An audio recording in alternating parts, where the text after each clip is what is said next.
Hello everyone, स्वागत है आप सभी लोगों का शिक्षा फॉर नौकरी में। इस वीडियो लेक्चर में आज हम लोग देखने वाले हैं मॉक टेस्ट नंबर 2, यानी कि सेकंड मॉक टेस्ट रहेगा। प्रीवियस अगर मॉक टेस्ट आप लोगों ने नहीं देखा तो लिंक उसका वीडियो को डिस्क्रिप्शन में जाकर चेकआउट कर सकते हो। मॉक टेस्ट की सीरीज है जिसमें आज हम लोग चैप्टर नंबर या सेट नंबर 2 डिस्कस कर रहे हैं, और इस वाले सेट में हम लोग पेपर 2 के लिए डिस्कस करेंगे।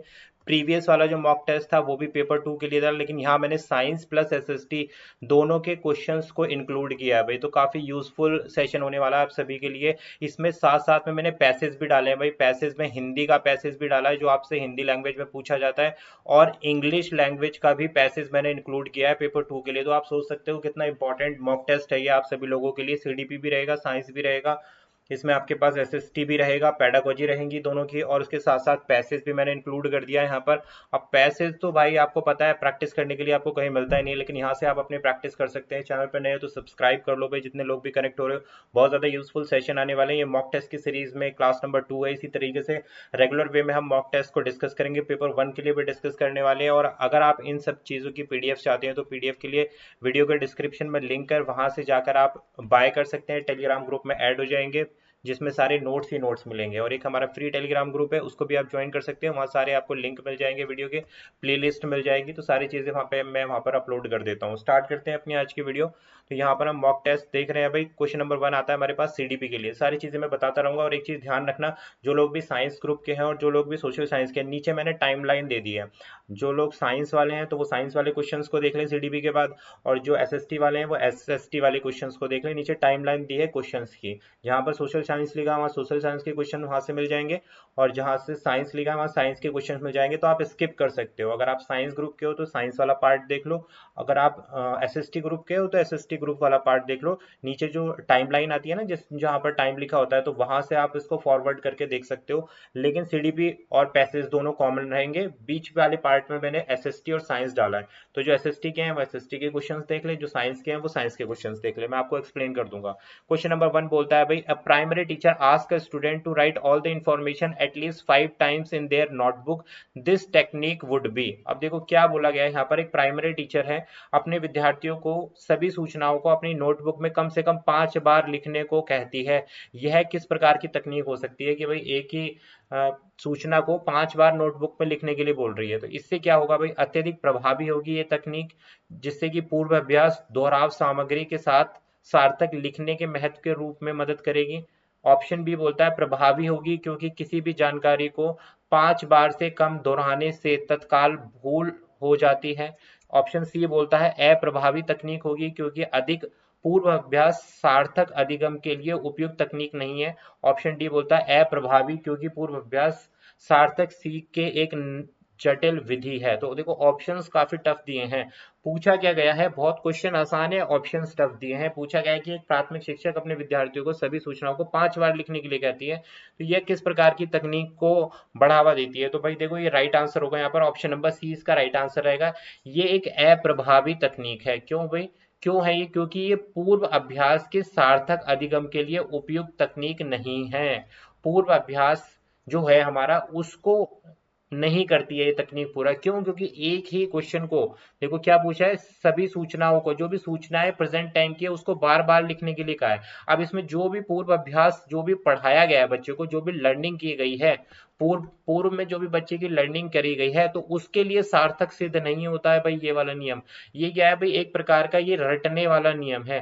रटने वाला नियम है जिसको हमें नहीं ऑप्ट करना है, जिसको हमें बच्चों को नहीं सिखाना। तो इसलिए ये अप्रभावी शिक्षण है, ये टेक्निक अप्रभावी है। ठीक है, हमें क्या करना है, हमें ऐसी टेक्निक का इस्तेमाल करना है जिसमें टीचर क्या रहे, फैसिलेटर के रूप में रहे, सुविधा दाता के रूप में रहे। अब यहाँ टीचर तो फ्री हो गया है और सारा काम कौन कर रहे हैं, बच्चे कर रहे हैं, और वो ऐसी तकनीक का इस्तेमाल कर रहे हैं जिसमें वो अपने पूर्व ज्ञान को नए ज्ञान के साथ में नहीं जोड़ रहे हैं। वो क्या कर रहे हैं, जो एक ही चीज आप बताई गई है उसको बार बार उसका ही दोहराव कर रहे हैं। तो ये क्या हो गया, इनइफेक्टिव टीचिंग हो गया, ये अप्रभावी शिक्षण तकनीक हो गई। ठीक है, ये सुटेबल नहीं होती है, और ये बिल्कुल भी मीनिंगफुल लर्निंग प्रोवाइड नहीं करता, यानी कि सार्थक अधिगम इसमें बच्चे का नहीं होता है, सीखने का सार्थक सुविधा ये नहीं है। क्लियर होगी बात। नेक्स्ट पढ़ते हैं question number 2। An effective teacher, एक प्रभावी अध्यापक। भाई सीडीपी के क्वेश्चंस चल रहे हैं, मैं टाइमलाइन में लगा दूंगा नीचे, स्टार्टिंग के क्वेश्चन सारे सीडीपी के हैं। पेपर 2 के लिए बात हो रही है। A focus on undifferentiated instruction and standardised assessment, अपने विद्यार्थी की भावनात्मक आवश्यकताओं का ध्यान रखता है, गलत उत्तरों के लिए विद्यार्थी को दंडित करता है। तो देखो पनिशमेंट तो बच्चे को देना ही नहीं है, तो ये ऑप्शन आप हटा दो, punishment student for wrong answer. आपको बच्चे को कभी भी शारीरिक या मानसिक रूप से प्रताड़ित नहीं करना है।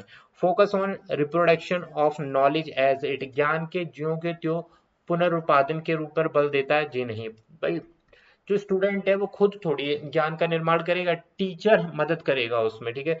तो इफेक्टिव टीचर का काम क्या है यहाँ पर, ऑप्शन नंबर 20 का राइट आंसर है। क्या है राइट आंसर, अपने विद्यार्थियों के भावात्मक आवश्यकताओं का ध्यान रखना। एक अच्छा टीचर क्या है कि भावात्मक पक्ष पर बच्चों के ध्यान रखेगा। Take care of emotional needs of student. अब ये इमोशनल नीड्स क्या हो सकती हैं, जो भावात्मक पहलू है वो मैंने डिस्कस किया आपको कि कितना महत्वपूर्ण होता है जब टीचर बच्चे के साथ में कनेक्ट करता है। भावात्मक पक्ष के साथ ही जो स्टूडेंट है वो टीचर से फैमिलियर हो पाता है।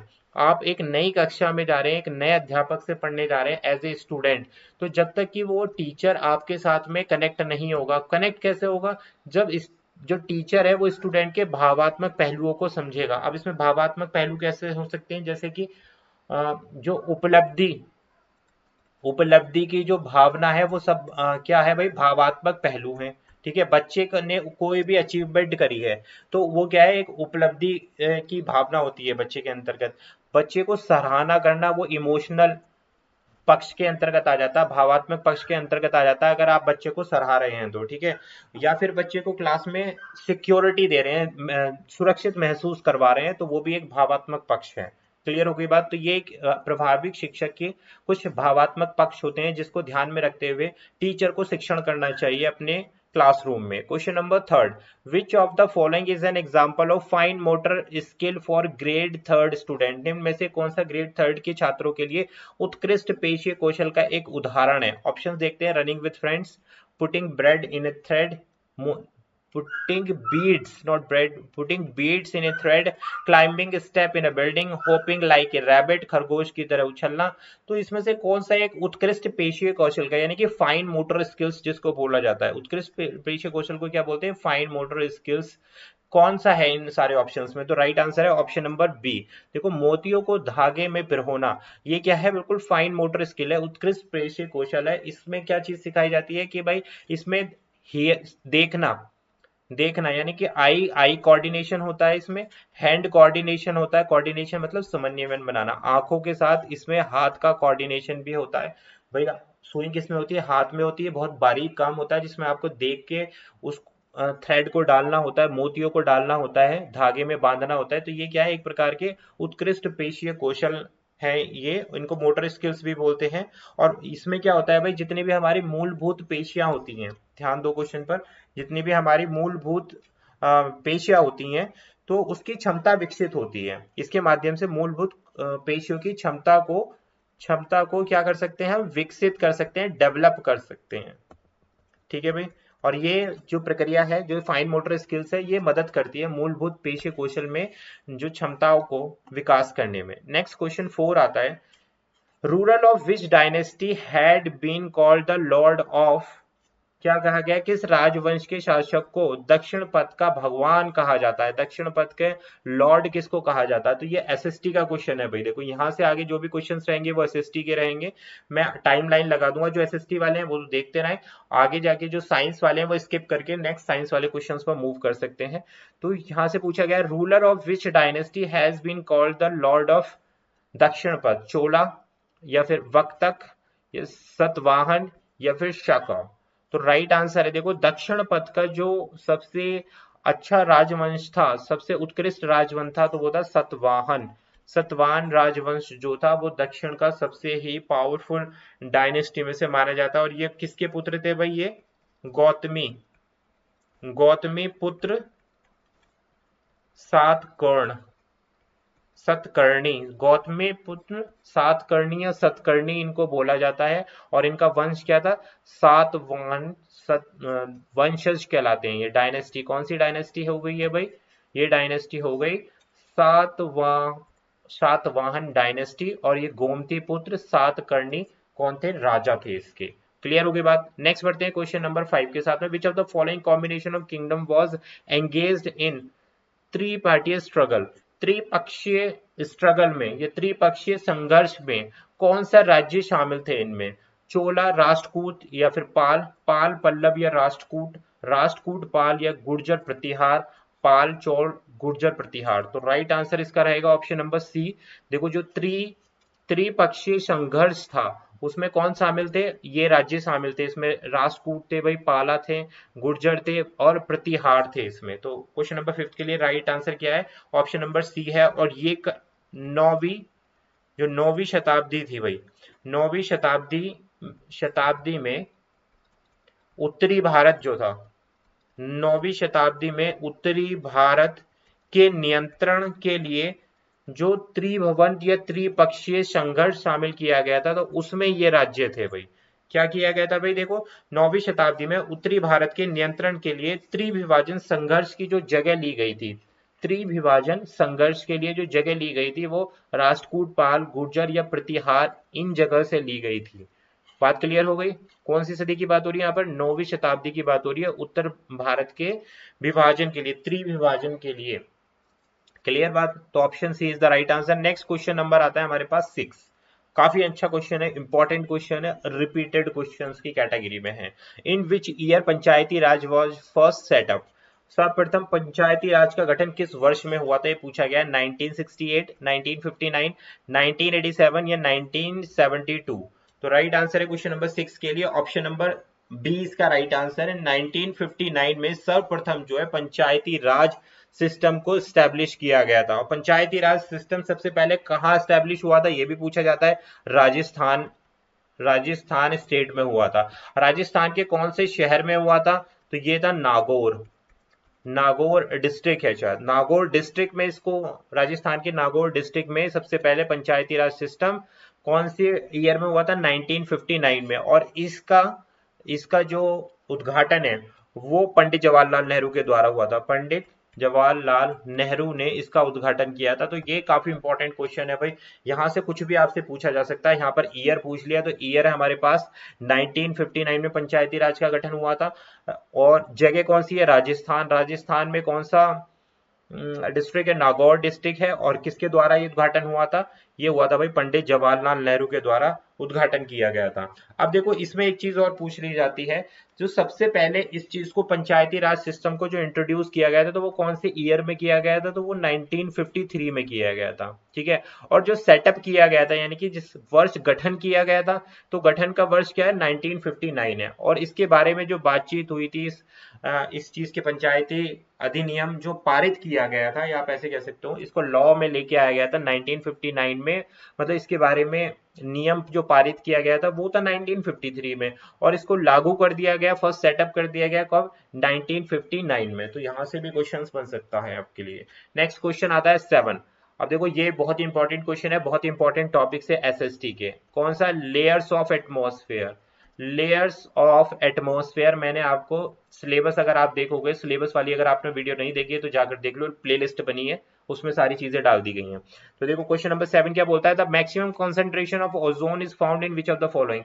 जो ओजोन परत है, निम्न में से कौन सी ओजोन की सर्वाधिक सांद्रता मिलती है? कि कौन सी वायुमंडल के कौन सी परत में ओजोन सबसे ज्यादा पाई जाती है? ट्रोपोस्फेयर यानी कि क्षोभ मंडल में, मेसोस्फेयर मध्य मंडल में, स्ट्रेटोस्फेयर संताप मंडल में, या एक्सोस्फेयर बाह्य मंडल में?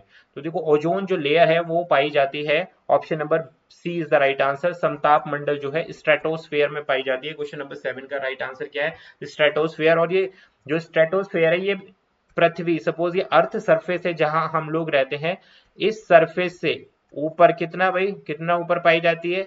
1016 किलोमीटर।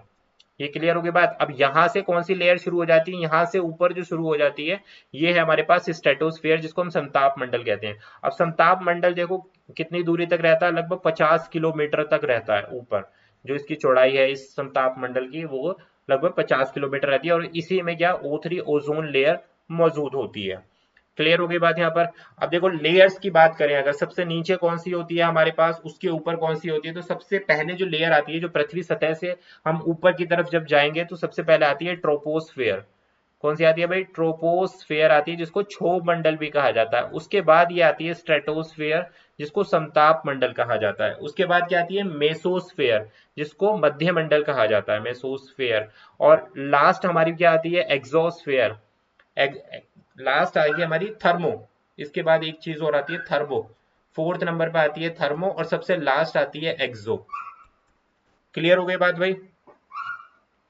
आई होप क्लियर हो गई होगी। तो मैंने सारी चीजें आप लोगों को एक्सप्लेन कर दी हैं। राइट आंसर क्या? ऑप्शन नंबर सी इसका बेस्ट उत्तर है। नेक्स्ट क्वेश्चन नंबर 8 पर बढ़ेंगे। विच of the following statement is incorrect about social science? भाई एसएसटी का पेडागोजी का क्वेश्चन यहाँ पर आ गया। पेडागोजी आएगी आपके पास, भाई ध्यान रखना, मैंने ऑलरेडी आपको बता दिया है। यहाँ पर 6 से 7 क्वेश्चन आपको पेडागोजी के देखने के लिए मिलेंगे, एसएसटी में भी प्लस साइंस में भी। सामाजिक विज्ञान के संदर्भ में निम्नलिखित में से कौन सा कथन सत्य है? Social science studies human relation, सामाजिक विज्ञान केवल मानव संबंधों का अध्ययन करते हैं। Include history, geography, polity and science, या corrected with physical methods, deal with the economy and community of government. तो कौन सा पूछा है? इनकरेक्ट पूछा है, जो गलत है एसएसटी के। तो देखो ऑप्शन नंबर सी जो है यहाँ पर गलत है। शारीरिक मामलों से चिंतित, तो देखो यहाँ पर फिजिकल मैटर की बात होती ही नहीं है। किस चीज की बात होती है यहाँ पर एसएसटी के अंदर? अर्थव्यवस्था, इकोनॉमी की बात होती है, समाज की बात होती है, शासन की बात होती है, इतिहास आ जाता है, भूगोल आ जाता है, राजनीतिक विज्ञान आ जाता है, मानव संबंध का अध्ययन करते हैं। इन सारी चीजों पर हम बात करते हैं, बट इन पे फिजिकल मैटर जो है एसएसटी या सामाजिक विज्ञान के अंतर्गत नहीं आता है। नेक्स्ट बढ़ेंगे क्वेश्चन नंबर 9।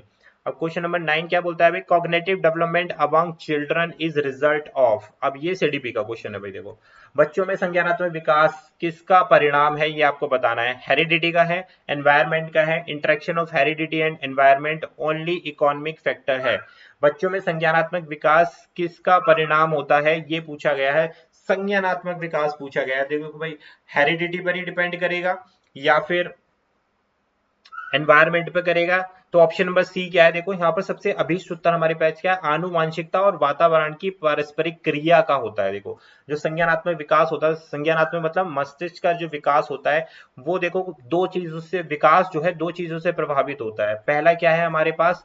हेरिडिटी, जो आनुवांशिकता है, एक ये फैक्टर होता है, ठीक है। इसके साथ साथ जो दूसरा फैक्टर होता है वो क्या होता है? जो आपके आसपास का वातावरण है, इन दोनों पर ही डिपेंड करता है। तो यही बोला गया आनुवांशिकता और वातावरण की पारस्परिक क्रिया के माध्यम से, ठीक है। ऐसा नहीं है कि कोई भी एक चीज अगर ज्यादा हो जाएगी तो भी विकास सतत रूप से नहीं होगा। अगर आपके पास आनुवंशिकता है और आपको एक अच्छा वातावरण नहीं मिला है तो आपका विकास पूर्ण रूप से नहीं होगा, अच्छा विकास नहीं होगा, आपका सर्वांगीण विकास नहीं होगा, ठीक है। तो दोनों की अंत्य क्रिया का एक रिलेशनशिप होती है, इंटरेक्शन होता है हेरिडिटी ऑफ एनवायरमेंट का। तो option C is the right answer.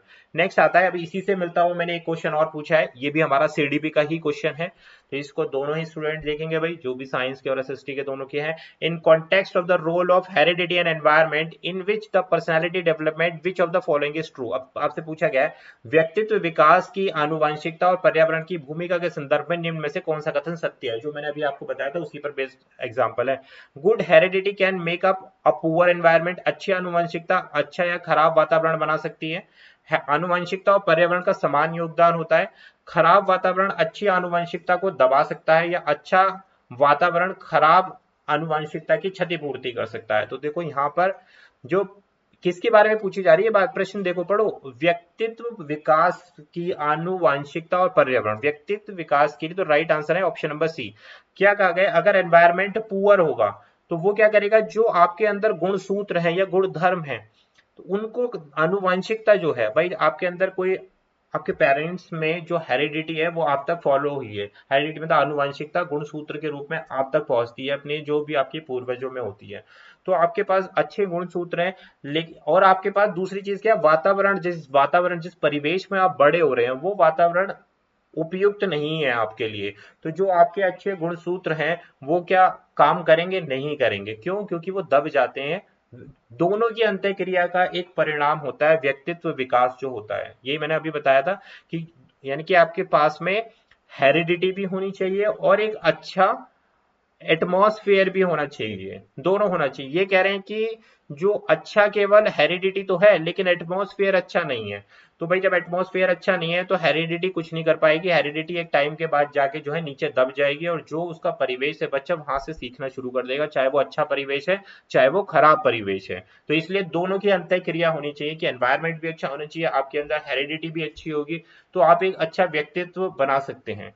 Next बढ़ेंगे क्वेश्चन नंबर 11 के साथ में। अब यहाँ से क्वेश्चन आ जाते हैं भाई साइंस वाले, ठीक है, तो जो लोग भी एसएसटी वाले हैं वो स्किप करके आगे जा सकते हैं। नीचे टाइमलाइन दी है, उस टाइमलाइन पर आप क्लिक करोगे तो आप आगे स्किप कर जाओगे, लिखा है सारी चीजें। Inductive method is suitable for, आगात्मक विधि किसके लिए उपयुक्त है, सबसे ज्यादा इंपॉर्टेंट है भाई ये इंडक्टिव मेथड। डिडक्टिव मेथड आपको साइंस स्टूडेंट को पता होने चाहिए। Establishing a formula, solving the problem by formula, understanding the problem या फॉर्मुलेटिंग द प्रॉब्लम। तो देखो जो इंडक्टिव मेथड होता है, आगमनात्मक जो विधि होती है, उसका क्या कार्य होता है, एस्टेब्लिशिंग ए फॉर्मूला, यानी कि फॉर्मूले का निर्माण करना। और फॉर्मूले का निर्माण कैसे होगा, एग्जाम्पल्स के थ्रू होगा। एग्जाम्पल्स का यूज करके जब आप एक निश्चित फॉर्मूले पर पहुंचते हैं, फॉर्मूला लेकर आते हैं, तो वो क्या हो जाता है, एक आगात्मक विधि हो जाती है। और जब आप फॉर्मूले से एग्जाम्पल की तरफ जाते हैं, वो क्या हो जाता है, डिडक्टिव, डिडक्टिव विधि हो जाती है। क्लियर हो गया। अर्थमेटिक में आप क्या करते हो भाई, अर्थमेटिक, अर्थमेटिक में आप क्या करते हो, एग्जाम्पल्स का उदाहरण उदाहरण लेकर आप शुरुआत करते हो और क्या निकाल के लेके आते हो, फॉर्मूलेज निकाल के लेके आते हो, ठीक है। तो राइट आंसर क्या है हमारे पास, option number C is the right answer. Clear हो गई बात भाई। चलो भाई नेक्स्ट बढ़ते हैं भाई। जब हम फॉर्मूला बनाना होता है हमें, तो ध्यान रखना इंडक्टिव विधि का इस्तेमाल होगा, और जब हमें फॉर्मूले से कोई भी क्वेश्चन को सॉल्व करना होता है तो डिडक्टिव मेथड का इस्तेमाल होगा, ऐसे आप समझ सकते हो। नेक्स्ट एक और क्वेश्चन मैथ्स वाले स्टूडेंट के लिए, काफी आप लोगों की डिमांड आ रही थी सर मैथ्स की क्लास करो, मैथ्स की क्लास करो, तो भाई यहाँ आ जाओ भाई। मैथ्स का एक साधारण सा क्वेश्चन आप लोगों के लिए रख दिया है मैंने, लेकिन पूछा जाता है इसी लेवल पर क्वेश्चन पूछा जाता है। If the angle of a triangle, इस रेशियो में 2:3 बहुत आराम से क्वेश्चन कर जाता है। What are the angles and degree of a triangle, एक ट्राइंगल है भाई, उसके आपके एंगल रेशियो में दे दिए 2:3:4। आपसे क्या पूछा गया है भाई, आपसे पूछा गया है कि what are the angles of triangle, क्या एंगल्स होंगे ट्राइंगल के, यानी कि ये ट्राइंगल है, ये वाले एंगल्स हमें पूछे गए, अगर ये ए है, ये बी है, ये सी है, तो इनकी वैल्यूज पूछे गए हैं और इनकी रेशियो क्या दे दिए गए हैं भाई, इन 2:3:4। तो देखो लेट द एंगल, ऐसे कर लो आप, is equal to 2x plus 3x plus 4x is equal to, sum कितना होता है ट्राइंगल का, 180 होता है। इनको पूरे को जोड़ लो, कितना आ गया हमारे पास, 4 और 2 6 और 3 9, 9x इज इक्वल टू 18, और x की वैल्यू कितनी आ गई, x की वैल्यू 20 आ गई, x की वैल्यू 20 आ गई। अब इसमें रखते चले जाओ, 2x इज इक्वल टू कितना हो गया, 2 इंटू 20 40 हो गया। तो देखो 40 कौन सा है, पहला ऑप्शन नंबर बी हमारा सही हो गया। नेक्स्ट हमारे क्या था, 3x, x की वैल्यू रखो 3 इंटू 20 60, तो ये आ गया हमारे पास, निकल गया। ऐसे आप वैल्यू रखते चले जाओ, आंसर आ जाएगा। बहुत आसान सा क्वेश्चन था। रेशियो में जब दिया होता है तो 2x कर दो, कोई भी रेशियो दिया है 3x कर दो, इनको सम को ऐड करके, इनके रेशियो के सम को ऐड करके उसके टोटल जो सम होता है 180 डिग्रीज, उसके साथ में इक्वेट कर दो इक्वेशन को, x की वैल्यू निकाल लो, x की वैल्यू जो भी आ जाएगी फिर इनमें रखते चले जाओ, आपके पास त्रिभुज के कोण आ जाएंगे, इंडिविजुअल कोण निकल के आ जाएंगे। नेक्स्ट बढ़ते हैं क्वेश्चन नंबर 13, अगेन साइंस का क्वेश्चन है। Nichrome is an alloy using A electric heating appliances, which of the following element is not present in the alloy. आपसे पूछा गया निक्रोम क्या है, एक प्रकार की मिश्र धातु है जिसका उपयोग विद्युत ताप उपकरणों में किया जाता है। निम्नलिखित में से कौन सा तत्व मिश्र धातु में मौजूद नहीं होता, कौन सी मिश्र धातु, निक्रोम मिश्र धातु में जो मौजूद नहीं होता, आयरन, निकल, कॉपर या फिर क्रोमियम। तो राइट आंसर है हमारे पास ऑप्शन नंबर सी इसका राइट आंसर है, जो कॉपर होता है वो मौजूद नहीं होता है भाई इसमें। 13 का राइट आंसर क्या है, ऑप्शन नंबर सी इसका राइट आंसर है। तो नाइक्रोम किस चीज का एलॉय होता है, देखो नाइक्रोम जो है, जो एलॉय होता है वो निकल, निकल प्लस एल्यूमिनियम का एलॉय हो, नहीं chromium, chromium, nickel plus chromium का एलॉय होता है, ठीक है। ऑप्शन ये बी और डी का जो मिक्सचर होता है वो क्या बनाता है, नाइक्रोम बनाता है। इसमें कुछ अमाउंट में आयरन भी पाया जाता है, आयरन की भी मौजूदगी देखी जाती है नाइक्रोम में। देखो निक्रोम क्या है, मिश्र धातु। मिश्र धातु क्या होता है, जब मिश्र धातु वह धातु होती है जिसमें एक से अधिक धातु मिलके बनता है। तो एक धातु क्या हो गई हमारे पास, निकेल हो गई, Ni हो गई, प्लस क्रोमियम हो गया, Cr हो गया हमारे पास, क्या बना रहा है, नाइक्रोम बना रहा है मिलकर। हम नाइक्रोम में ये दो मिश्र धातु तो हो गए, इसके साथ बहुत कम परसेंटेज में आयरन भी पाया जाता है, लेकिन कॉपर नहीं पाया जाता, यही पूछा गया था। Next question number 14, a teacher explain during experiment, science pedagogy का क्वेश्चन है भाई। सारी चीजें आ रही हैं आपके पास मॉक टेस्ट में, तो मेक श्योर आप चैनल को सब्सक्राइब कर लो भाई, और चैनल को सब्सक्राइब करके वीडियो शेयर कर दो अपने फ्रेंड्स लोगों के साथ में ज्यादा से ज्यादा, और सभी लोगों से कमेंट चाहिए भाई क्वेश्चन के लेवल के ऊपर कि कैसा रहा सेशन और कैसे है क्वेश्चन और कितने आप लोगों के सही हुए। सबके सेशन देखने के बाद कमेंट आने चाहिए कि हाँ भाई 20 क्वेश्चंस रखे हैं मैंने इस मॉक टेस्ट में, कितने आपके 20 में से सही होते हैं। A teacher explain that during experiment one can verify result using more than one method, this shows the understanding of which attribute of scientific temper. आपको बताना है कि एक शिक्षक बताता है कि प्रयोगों के दौरान एक से अधिक विधियों का उपयोग करके परिणाम को सत्यापित किया जा सकता है, इस वैज्ञानिक स्वभाव की विशेषता का बोध कराता है ये। रेस्पेक्ट फॉर एविडेंस यानी कि प्रमाण के सम्मान के लिए, ओपन माइंडेडनेस के लिए, ग्रहणशीलता, लॉजिकल थिंकिंग, तार्किक चिंतन या फिर क्रिटिकल चिंतन। तो ये देखो ये option number D is the right answer. ये क्रिटिकल थिंकिंग के बारे में बताता है भाई। क्रिटिकल थिंकिंग के बारे में क्या बताता है कि जब आप प्रयोगों के दौरान एक से अधिक विधियों का उपयोग करके परिणाम को सत्यापित करते हैं, गंभीर रूप से आप चिंतन कर रहे हैं ना। अब गंभीर चिंतन का क्या मतलब है, आप एनालाइज करके देख रहे हैं बार बार, एक से अधिक विधियों का उपयोग कर रहे हैं, एनालाइज कर रहे हैं कि एक मेथड 1 से भी आपने ट्राई करके देख लिया, ठीक है, फिर आपका मन में आया चलो भाई मेथड 2 भी इस्तेमाल करते हैं, एनालाइज करते हैं क्या रिजल्ट आएगा हमारे पास। तो इसको हम बोलते हैं क्रिटिकल थिंकिंग कहते हैं, कि आप परिणामों को सत्यापित करने के लिए एक से ज्यादा विधि का इस्तेमाल कर रहे हैं, यानी कि चीजों को एनालाइज करके देख रहे हैं, क्रिटिकली सोच रहे हैं, गंभीर रूप से चिंतन कर रहे हैं। तो ऑप्शन डी इसका राइट आंसर है। नेक्स्ट बढ़ते हैं, क्वेश्चन नंबर नहीं आएगा, पैसेज आएगा। अब यहां से देख लो भाई सब लोग साइंस वाले और जितने भी एसएसटी वाले स्टूडेंट है पेपर 2 के लिए, पैसेज आप दोनों के लिए इंपॉर्टेंट है। पैसेज हम लोगों ने यहाँ पर रख दिए इंग्लिश लैंग्वेज पेपर 2 के लिए। अब आप देख लो इंग्लिश लैंग्वेज पेपर 2 के लिए आपके सामने पैसेज है। अब भाई ये पैसेज जो है मैं डिस्क्रिप्शन में भी दे दूंगा, अगर आप चाहोगे तो कमेंट कर देना अगर आपको ये पैसेज डिस्क्रिप्शन में चाहिए, तो आगे कई सारे पैसेज और ऐड करे हैं मैंने, डिस्क्रिप्शन में मैं लिंक लीव कर दूंगा, और अगर आप कहोगे तो मैं टेलीग्राम पर भी ये वाला पैसेज ड्रॉप कर दूंगा आप लोगों के लिए, तो आप प्रैक्टिस कर लेना इससे क्वेश्चंस की। तो यहाँ पैसेज है, आप एक नजर डाल लो इस पैसेज पर, यहाँ से हमें क्वेश्चंस बताने हैं। तो देखो पैसेज बेसिकली आपको सॉल्व कैसे करना है, पैसेज को एक एक लाइन बाय लाइन पढ़ते मत चले जाना, बहुत टाइम वेस्ट हो जाएगा। पैसेज को पढ़ने के लिए स्टार्टिंग करो। अब देखो the very nature of mind is restlessness, तो यहां से आपको एक लाइन से ही पता चल गया अब किस बारे में पैसेज हो सकता है, माइंड के बारे में, यानी कि मस्तिष्क के नेचर, प्रकृति के बारे में बात होने वाली है यहाँ पर। देखो it can not stay at one place और hold one thought for a long. तो देखो सारी बात किसकी बात होने वाली है, दिमाग की बात होने वाली है, मनुष्य के दिमाग के बारे में बात होने वाली है इस पैसेज में, कि दिमाग किस तरीके से चीजों को कंट्रोल करता है, जो भी हम डे टू डे लाइफ में बात करते हैं। ये बोल रहे हैं कि मस्तिष्क जो है क्या है भाई, एक प्लेस पर ज्यादा देर तक चीजों को होल्ड करके नहीं रख सकता है बहुत लंबे समय तक। भाई सिंपल सी बात है, आप का जो अटेंशन स्पैन होता है वो बहुत कम समय के लिए होता है, यानी कि ध्यान केंद्रित करने का समय जो है बहुत कम होता है। तो वही सब बातें आप देखो यहाँ पर, जो दिमाग है उसकी प्रकृति के ऊपर, उसकी कैरेक्टरिस्टिक्स, उसकी विशेषताओं के ऊपर ही बात करी जाएगी पूरे पैसेज में। अब यहां से एक चीज निकल के आई है, देखो अगर मैं सेकंड पैरा पढ़ूं, how over all the thought that passes through our mind do not affect अस, यानी कि हमारे पास जितनी भी थॉट्स हैं, जितने भी विचार हैं जो हमारे माइंड तक जाते हैं, तो वो सभी हमें प्रभावित नहीं करते हैं, केवल कुछ ही विचार हमें प्रभावित करते हैं। तो सारी बात क्या आ रही है, माइंड से रिलेटेड आ रही है, दूसरी विचारों से रिलेटेड आ रही है, माइंड किस तरीके से वर्क करता है उसके ऊपर आ रही है, माइंड की हमारी यानी कि मस्तिष्क की क्या क्या कैरेक्टरिस्टिक्स हो रही है उसके ऊपर आ रही है।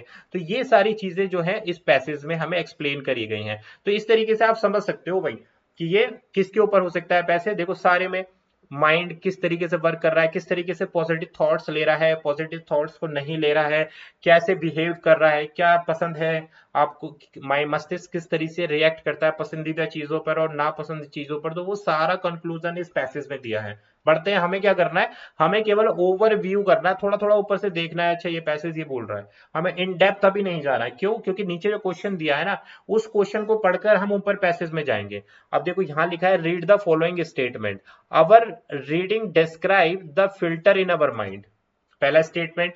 दूसरा बोलता है the filter in our mind control our likes but not dislike. तो दो स्टेटमेंट दिए, दोनों स्टेटमेंट कहां से है, ऊपर वाले पैसेज से आए हैं। अब आपको बताना है कि पहला सही है या दूसरा भी सही है, कैसे बताना, आपको नीचे ऑप्शन दिए इनके अकॉर्डिंग बताना है कि स्टेटमेंट 1 और 2 में से कौन से सही हैं। दोनों गलत हैं, दोनों सही हैं, एक गलत है एक सही है। तो क्या बोला है, our reading decide the filter in our mind. तो देखो अब यहां पर हमें ऊपर देख लेना है कि भाई ये कहाँ की बात हो रही है। देखो अब ये सेकंड पैसेज की बात हो रही है, although the passes our mind but we get affected when our ego is hurt. देखो यहाँ नहीं है, ये ऊपर चलेंगे, देखो यहाँ नहीं मिला हमें। हमें क्या मिलेगा, thinking is a continuous achievement of mind jumping from one thought to another from morning to till night lies. देखो यहाँ इस वाले ऊपर वाले पैसेज में हमें इसका आंसर मिल जाएगा। फर्स्ट पैसेज में हमें इस क्वेश्चन का आंसर मिल जाएगा। क्या है भाई, our reading decide the filter our mind. तो ये स्टेटमेंट सही है। Our filter in our mind control our like but this not like. देखो हमारे जो फिल्टर होता है माइंड में, मस्तिष्क में जो हमारा फिल्टर होता है, अवरोधक होता है, वो किस चीज को कंट्रोल करता है कि जो चीजें हमें पसंद है और जो चीजें हमें नहीं पसंद है। तो नोट क्यों लगाया है यहाँ पर, नोट नहीं आना चाहिए था। तो फिल्टर क्या करेगा, लाइक और डिसलाइक दोनों को ही फिल्टर करेगा ना। तो ये कह रहे कि केवल लाइक लाइक को ही फिल्टर करेगा दिमाग हमारा, डिसलाइक को नहीं करेगा, दोनों को करता है। तो ऑप्शन ए सही है, बी अनकरेक्ट है। तो option number A is the right answer. Clear बात। अब देखते हैं भाई इसी इसी का हम सेकंड क्वेश्चन देखते हैं इसी पैसेज से। Throughout thoughts affect us when our learning is affected, pride is hurt, job is affected, sleep is disturbed. तो क्या पूछा, हमारे जो विचार हैं वो कब प्रभावित होते हैं। तो ऊपर चलते हैं भाई।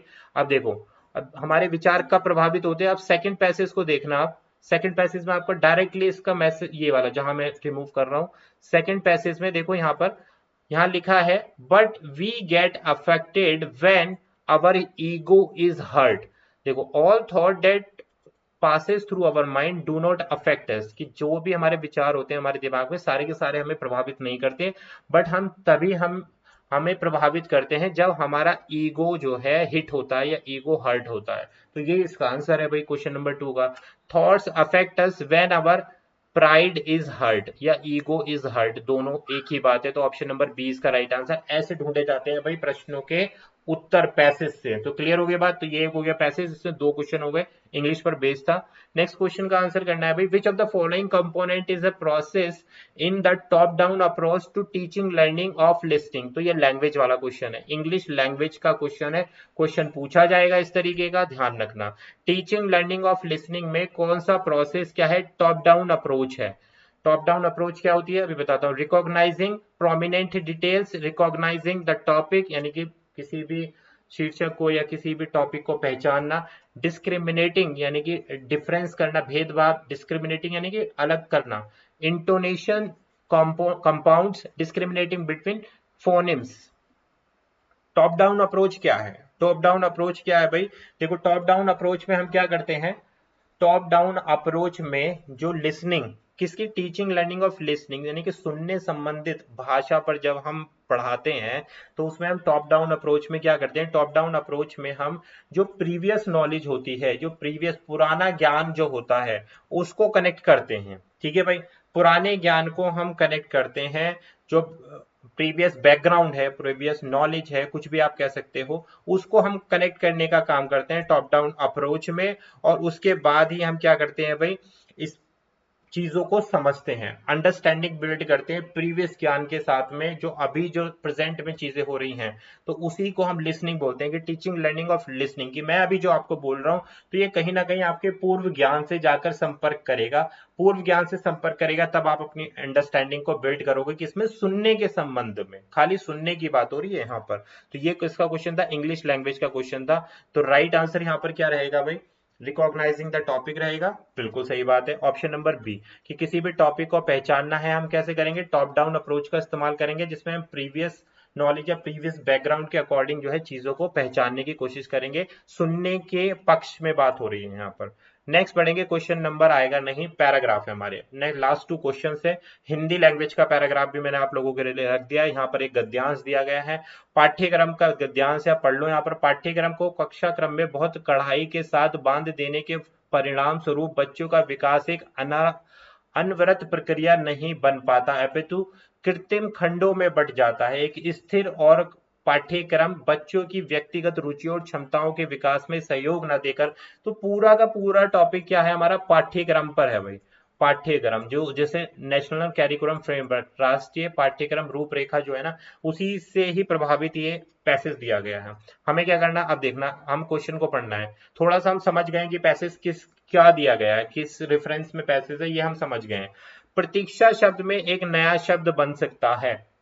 तो देखो प्रतीक्षा शब्द में प्रतीक्षाशाली, प्रतीक्षारत, प्रतीक्षावान या प्रतीक्षाहीन, प्रतीक्षा का मतलब क्या होता है, वेट करना होता है, ठीक है। तो आप अगर चाहो तो इसमें देख सकते हो, नहीं तो अगर आप अपना थोड़ा सा संज्ञान का इस्तेमाल करें तो इस क्वेश्चन का आंसर आप बिना पैसेज में दिए ही आराम से आप इसको आंसर कर सकते हैं इस क्वेश्चन को, कि भाई प्रतीक्षा शब्द से एक नया शब्द क्या बन सकता है। तो देखो प्रतीक्षा शब्द से जो नया शब्द बन सकता है तो वो है ऑप्शन नंबर 20 का राइट आंसर। क्या बन रहा हमारा, प्रतीक्षा रथ।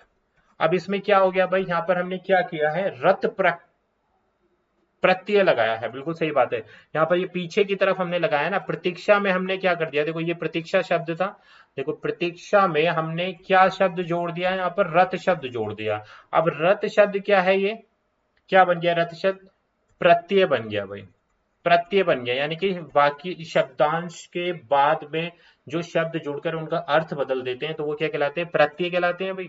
तो यहाँ पर रथ शब्द यहाँ पर जुड़कर प्रतीक्षा का अर्थ में परिवर्तित कर दिया है, क्या बोलते हैं, प्रतीक्षा रथ कर दिया है इसको। क्लियर हो गई बात, प्रतीक्षा रथ। अब रथ का प्रयोग क्या है, रथ क्या है, एक प्रत्यय है यहाँ पर भाई जिसका प्रयोग हुआ है। रथ से बनने वाले और शब्द क्या हो सकते हैं, जैसे कार्य रथ भी हो सकता है, उसके बाद सेवा रथ भी हो सकता है। तो ये रथ के प्रयोग से बनने वाले कुछ शब्द हैं। क्लियर हो गई बात। अब बात करें अगर हम प्रतीक्षा से बनने वाले कुछ शब्दों को अगर हम बात बताएं तो ये प्रतीक्षा रथ तो हो गया है, उसके साथ साथ प्रतीक्षित भी बन सकता था यहाँ पर, लेकिन यहाँ प्रतीक्षाहीन, प्रतीक्षावान, प्रतीक्षा रथ, प्रतीक्षाशाली, तो यहाँ प्रतीक्षित भी बन सकता था हमारा, प्रतीक्षित भी बन सकता था, प्लस बहु प्रतीक्षित भी बन सकता था। लेकिन बहु प्रतीक्षित में हमने क्या उपसर्ग का इस्तेमाल कर दिया, बहु उपसर्ग का इस्तेमाल कर दिया, प्रारंभ में हमने जोड़ा है शब्द को, तो ये क्या हो जाएगा, उपसर्ग हो जाएगा। बाद में जोड़ेंगे तो क्या हो जाएगा, प्रत्यय हो जाएगा। तो यहाँ पर ऑप्शन नंबर बी के साथ आप जा सकते हैं। नेक्स्ट क्वेश्चन नंबर, अगेन एक और गद्यांश आ गया है हमारे पास में। नीचे दिए गए गद्यांश को पढ़कर पूछे गए प्रश्नों में सबसे उपयुक्त उत्तर वाले विकल्पों को चुनिए। तो अगर आप कहेंगे तो कमेंट कर देना, मैं इन वाले जो भी पैसेज मैंने इस्तेमाल किए हैं यहाँ पर, हिंदी के, दो हिंदी के और एक इंग्लिश का है, कहोगे तो मैं टेलीग्राम ग्रुप पे इसको अपलोड कर दूंगा, नहीं तो कोई बात नहीं है भाई, आप लोगों के कमेंट का यहाँ पर वेट रहेगा, आप लोगों के लिए ही सारी चीजें हो रही हैं।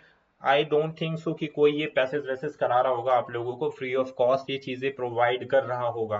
नोट्स आप जाकर बाय कर सकते हैं, बिल्कुल मिनिमम सी कॉस्ट है यार, थोड़ा सा मोटिवेशन मिल जाता है कि हाँ इतनी सारी चीजें आप लोगों के करने के लिए, कि मुझे भी एक अच्छी अच्छी क्वालिटी ऑफ एजुकेशन आप लोगों को देने के लिए थोड़ा सा प्रोत्साहन की जरूरत तो होती है यार, क्योंकि समय लगता है इन सब चीजों को प्रिपेयर करने में, मैं अपना टाइम देता हूँ और अपने यहाँ पर एफर्ट्स डाल रहा हूँ आप लोगों के लिए, तो आपकी साइड से भी थोड़ा सा मेरे को मोटिवेशन मिलना चाहिए।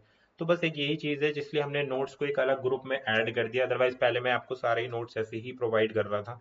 बट जो क्वालिटी है, मैं वहां पर साइंस के काफी सारे नोट्स डाल चुका हूँ, जो साइंस वाले स्टूडेंट हैं, देखो साइंस के मैं थ्योरी चैप्टर अभी लेक्चर नहीं ला पा रहा हूँ, लेकिन मैंने वहां पे थ्योरी के पीडीएफ अपलोड कर दिए, एसएसटी के भी कर दिए और एसएसटी के बहुत सारे पीडीएफ और वहां पर अपलोड होने वाले हैं। साथ साथ सीडीपी का ऑलमोस्ट सभी कर चुका हूँ, सारे एमसीक्यूज में अपलोड ऑलरेडी काफी कर दिए और भी करने वाला हूँ। तो देखो यहाँ पर जो क्या दिया है, यहाँ पर गद्यांश दिया, हैरानी की बात यह है कि मेरे दलील मित्रों के हलक से नहीं उतर रही थी, कि मेरी जितनी भी दलील थी वो मित्रों के हलक से नहीं उतर रही थी। तब मैंने उनसे कहा था साहित्य की हर विधा को, हर तरह की लेखनी को मैं बतौर चुनौती स्वीकार करता हूं। तो देखो यहाँ पर एक पर्सन जो है अपने वृत्तांत को बता रहा है, अपने मित्रों के साथ हुई बातचीत को यहाँ पर शेयर कर रहा है। तो ये हो गया एक पैसेज, आप इसको पूरा पढ़ लेना, सामने है आपके, स्क्रीनशॉट ले लेना, नहीं तो मैं इसका डाल दूंगा, जो इतना डिस्क्रिप्शन में डाल दूंगा या फिर टेलीग्राम में डाल दूंगा इसको। क्या पूछा गया यहाँ पर, क्लास का अर्थ क्या है भाई, यहाँ पर क्लास का अर्थ क्या है, कक्षा है, आम लोग हैं, खास वर्ग है या फिर मुनाफा है। तो देखो यहाँ पर जो क्लास का इस्तेमाल किया गया है ना, तो क्लास एक कैटेगरी को रिप्रेजेंट कर रहा है, क्लास वर्ग को नहीं बता रहा कि आप कौन सी कक्षा में पढ़ रहे हैं। देखो ये यहाँ पर दिया है, मांस के लिए या क्लास के लिए, देखो यहाँ पर ये शब्द पर आ जाओ, ये रहा क्या है, क्योंकि वे केवल किसी भी एक वर्ग के लिए लिख पाते थे। ध्यान दो, वे केवल किसी एक वर्ग के लिए, तो ये क्या हो गई, श्रेणी हो गई, एक कैटेगरी हो गई। क्लास का मतलब क्या है, कैटेगरी, वर्ग, वर्ग कैसे भी हो सकते हैं, ठीक है, जाति, जाति सूचक वर्ग भी हो सकते हैं। तो यहाँ पर मास के लिए या फिर क्लास के लिए, क्लास यानी कि एक वर्ग की बात की, वर्ण नहीं वर्ग की बात की गई है। तो आप नीचे अगर आप क्वेश्चन ऑप्शन में जाएंगे, कक्षा नहीं भाई, आम लोग नहीं, मुनाफा नहीं, एक खास वर्ग की बात हो रही है, एक खास श्रेणी श्रेणी की बात की जा रही है यहाँ पर, तो ऑप्शन सी इसका राइट आंसर। देखो ऐसे हम ढूंढते हैं। नेक्स्ट क्वेश्चन नंबर 20, परस्पर बातचीत मुख्यतः सुनने और बोलने के कौशल के विकास में सहायक है, पढ़ने लिखने में सहायक है, समय की बर्बादी है, या अनुशासनहीनता को उत्पन्न करती है। परस्पर बातचीत, बातचीत के माध्यम से क्या होता है भाई, सुनने और बोलने के का विकास होता है, उस चीज में सहायक होती है कि जब आप किसी की बातचीत सुनेंगे, आप किसी की बातों को सुन रहे हैं, तो उसमें क्या हो रहा है, आपकी लिसनिंग स्किल्स इंप्रूव हो रही है, सुनने की जो कौशल है वो इंप्रूव हो रहा है, दूसरे का बोलने का कौशल इंप्रूव हो रहा है। ठीक है, तो दोनों चीजें, सुनने और बोलने के कौशल में विकास होता है परस्पर बातचीत से। तो ये थे हमारे आज का मॉक टेस्ट पेपर नंबर 2 के लिए था। कैसे लगे क्वेश्चन कमेंट करके और बता देना। और ये जो ऊपर हमने जितने भी पैसेज पढ़े हैं, अगर भाई इन पैसेज पर और ज्यादा क्वेश्चन चाहते हो इन सेम पैसेज पर, तो कमेंट कर देना, एक सेपरेट क्लास ले लेंगे इन तीनों पैसेज की, पैसेज पर बेस्ड।